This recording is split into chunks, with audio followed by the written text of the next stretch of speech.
Let's try and imagine the scenario where it was 100% renewable, because I think that's going to be easier to explain for my next scenario. 100% renewable, but it's obviously not 100% reliable.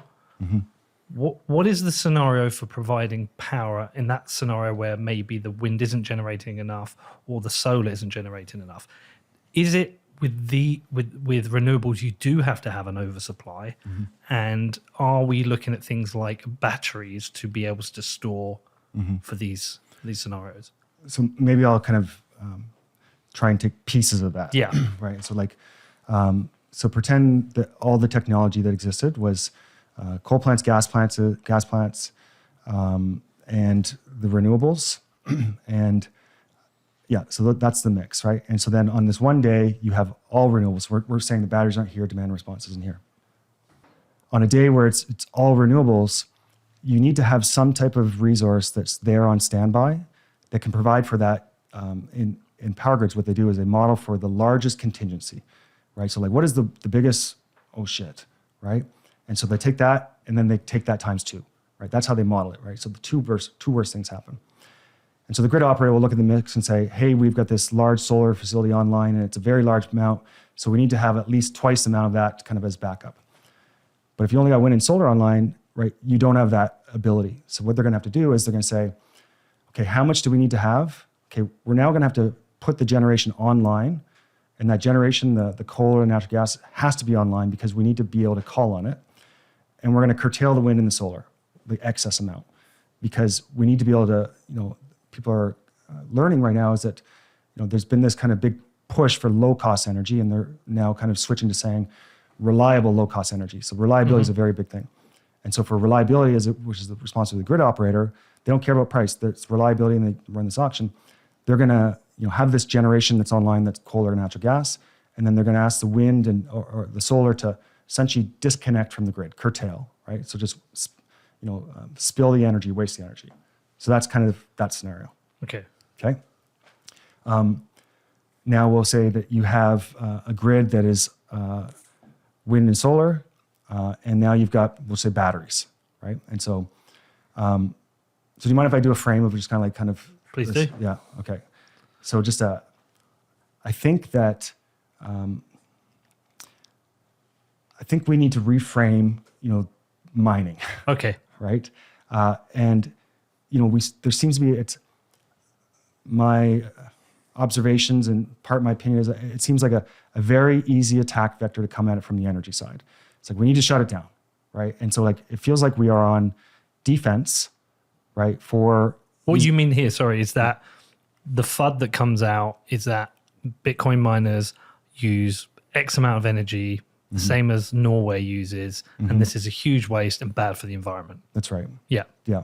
And so we're going to defend it as a good use of energy, right? So that feels like a lot of like defensive, right? And so I feel like it needs to, it'd be wise of us to kind of do this as a reframe. And so I'll share a little bit is that around some of the goals that are occurring around kind of like decarbonization, and tying back into, instead of defending kind of is this just or not, let's say that this is actually, helping with this goal of decarbonizing energy.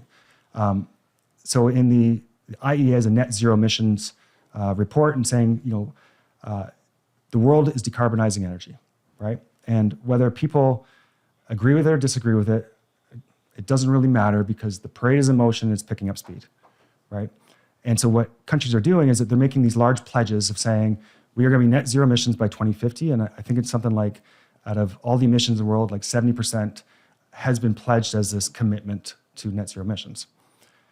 So in that case of having net zero emissions, like what needs to happen is you need to electrify everything, right? You need to move away from combustion engines and cars and go to EVs, et cetera. And you're gonna do like a 3x in your electricity needs, right? So that's massive. Why? Why 3x?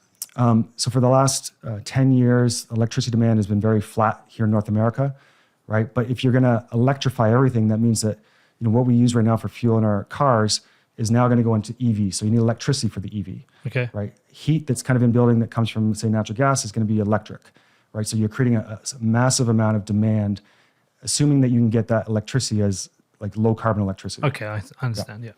Okay, and so that scenario is you're going to do a 3x of electricity demand around the world. Simultaneously, you're going to essentially retire all of your coal plants and fossil fuel generation, right, which is your reliable generation, right? And you're going to replace it with a 15x in wind and solar capacity, right? And so what the IEA is saying is that to do this, and you talked about insurance products, is saying like you're going to need a hell of a lot more insurance, right? Because you've just 3x'd your demand, you've removed your flexible resources from coal and natural gas, you've added wind and solar, so you need to have about 4x more flexibility, like resources that can be dispatched up and down. And of this flexibility for right now is the majority of this comes from conventional generation. And demand response in batteries right now represent 1%. Wow. In the IEA's 2050 scenario is batteries and demand response are going to have an oversized role where they're going to represent about 50% of all flexibility, with 30% coming from batteries and 20% from demand response. So we need to do the demand response right now is to do a 20x, right? It's something like from 100 gigawatts to like 2100 gigawatts, right? So you kind of step back and say, these countries are making pledges and not everybody knows kind of what that means. Like, what are the implications of, it feels good to say it, right? But like, what does that mean? And so what it means is that you need to have a tremendous amount of more flexibility in saying, okay, hey, country, right? You have pledged net zero emissions. And, to do that, they're saying that you need demand response. Is that right? And so yeah, we need a lot more demand response. It's like, good, because we're going to go get you the best type of demand response that is super flexible, that you can call on anytime you want.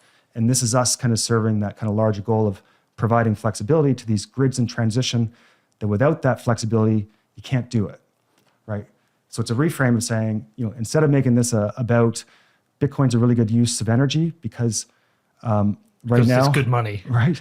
But and honestly, it's like there's about 12 gigawatts of total global demand, like 12 gigawatts of energy being consumed around the clock ish for Bitcoin. And I mentioned about if Bitcoin goes to 1 million, all the people that are going to start mining and kind of the implications of that. And so like in that future, it's like 200 gigawatts or 300 gigawatts, a very big number, right? And so in the future, Bitcoin will consume a lot of energy because everybody sees it as really valuable, right?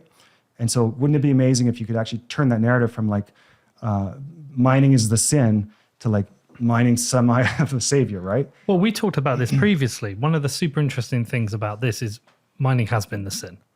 It's the dirty side of Bitcoin. It's the easiest attack vector. I mean, there's lots of different attack vectors, but this has been a consistent one, especially in a time where climate change is a huge issue that people want to attack Bitcoin mining. But we get to do two things at the same time. We get to actually make Bitcoin mining part of the decarbonisation by allowing it to support that flexibility. And at the same time, expand the Bitcoin network and grow the Bitcoin network. So we get to do the two at the same time. So I think that reframing is right. I think it just hasn't really landed for people. I don't think I think if somebody is thinking about climate change, they tend to think it in the most simple terms. We're burning a lot of fossil fuels and that's putting carbon in the atmosphere. We need to stop doing that. But none of these people, if I asked any of my friends, none of them are going to understand that, oh, great, well, we need this massive increase in wind and solar and perhaps nuclear. We're going to need this massive increase, but they don't understand demand response. They don't understand flexible load. They don't understand how grids work, and they don't understand the role Bitcoin mining can play being part of that. So it's actually quite a complicated answer. It makes sense to us because we spend time talking about it. But communicating that out, how grids work and what mining plays, is actually quite complicated. And that's one of the challenges I think we face. It's a huge challenge. And you mentioned about kind of like this resource mix and kind of how do you, like, that's where I started before I went over here, is that, and we watched this video earlier and it was with like Brad Jones, who's the interim CEO with ERCOT, and it's saying, what do grid operators think about Bitcoin? Right. And so I watched this the other day and it just came out, my jaw dropped, right? It just absolutely dropped because it was essentially, Brad Jones, who really understands kind of the ERCOT grid, of course, he leads ERCOT. And then, what he said in the video where he started off is saying that like, he called it crypto mining, but Bitcoin mining is a great opportunity for us, right? And for context on that is ERCOT right now has approximately 10 gigawatts of solar. So like their average demand is 45 gigawatts. So they have about 10 gigawatts of solar. Over the next 18 months, they're going to go to 20 gigawatts. And so I was on a phone call with Brad Jones, and it was the Texas Blockchain Council had put this together. And on the call, Brad Jones was saying, hey, listen, guys, just so you know, you don't have to sell me on Bitcoin. I don't own any. I'm risk adverse. But I understand completely how valuable Bitcoin mining can be to this grid. Right? And that's where he shared the stat on kind of, we have 10 gigawatts now. We're going to 20 gigawatts. And for flexibility is that there's 4 types of flexible type of resources. There's your regular generation. There's your storage that you can have, which can be like hydro in a dam or can be batteries. There can be interconnections, which is like free-flowing electrons between kind of neighbors. And then there's demand-side management, like demand response. So in Texas, they don't have interconnections with other systems. They're very unique. So ERCOT is an electrical island. It could very well be just an island on its own. It's disconnected from the rest of the grid, aside from like some small interties that are DC ties, that just direct current ties. And so they don't have any hydro either, right? So like most areas, like the Pacific Northwest, has got hydro. There's some up in New York. Texas doesn't have any, right? And so you're saying you're going to retire this coal, retire this natural gas. I don't have any interconnections. I don't have hydro. I need batteries and I need demand response, right? And so it was really fascinating to kind of watch Brad talk about Bitcoin mining, because like some of his words were that when demand is flexible, right, it's able to, he talked about how Texas is a great resource for wind and solar, and there's an abundance of wind overnight. And Bitcoin miners have been locating in these areas and essentially soaking up this excess wind because there was too much for the grid that it couldn't handle. So, and his words were saying, instead of curtailing this great resource, they're able to consume that and to improve the economics for these wind developers so they can build more. And then when price changes and it's at a point where the Texas customers need it, they're quick to turn down, right? And so this is, again, like the CEO of ERCOT. And I'm hopeful that, this type of video can be, watched by policymakers, right? Because it's saying, if I'm a policymaker and I'm saying, I'm worried because there's people telling me that they're worried about Bitcoin mining is going to consume their energy and there's going to be blackouts, right? What do I tell them, right? And this is an example of saying, and we use the example of retail demand response and wholesale demand response.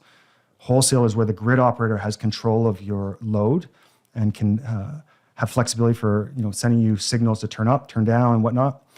And so the CEO of this grid that's attracting all of the Bitcoin mining right now, that's catching headlines, that just occurred this winter storm Uri, that you would think that the CEO of this power grid would be like, leave. We need to keep that power for ourselves. And he's viewing it as the same way that I kind of shared in that framework that says, as you integrate higher levels of renewables into your grid, and the sweet spot's about 25%. When you pass 25%, you start to encounter a lot of issues and you need to start redefining the rules and coming up with new insurance products. And so ERCOT's doing that right now, right? And so they're creating some new rules and they're creating new insurance products for this fast ramping.